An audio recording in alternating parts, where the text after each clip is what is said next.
ভাদ্র মাসে ভরা নদী, নৌকা ছুটে পাল তুলে, বাইশের টান লেগেছে আজ, 4 নৌকা যাবে আজ আগে। আজকে আমাদের ভৈরবের কালীপুরে অনুষ্ঠিত হয়েছে একটি প্রতিযোগিতামূলক নৌকা বাইসে, যা দেখতে হাজার হাজার মানুষের উপস্থিতি এখানে। কারা নেই, শিশু থেকে কিশোর, বয়স্ক থেকে মহিলা, সবাই এসেছে এই নৌকা বাইস দেখতে।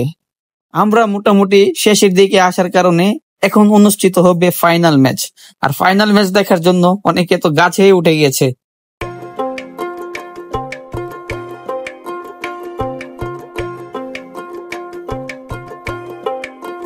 অধীর আগ্রহে অপেক্ষার পর এবার শুরু হতে যাচ্ছে ফাইনাল প্রতিযোগিতা, যা দেখার জন্য এতক্ষণ অপেক্ষা করেছে হাজার হাজার মানুষ।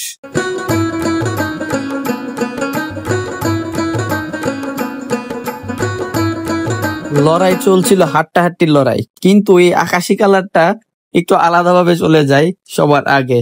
কিন্তু আমার আফসোস লাগে এই বাইটির জন্য, লাভ দিয়েও দড়িটা ধরতে পারে নাই।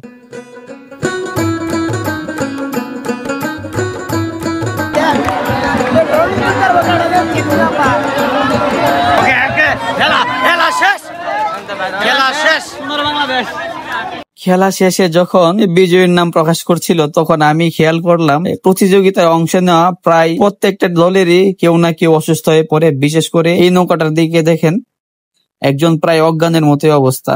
সবশেষে ভালোই লাগলো, বহু বছর পর এরকম নৌকা বাইচ দেখলাম সরাসরি। আগে তো হতো আমাদের মেঘনা ব্রিজের নিচে, এখন আর হয় না।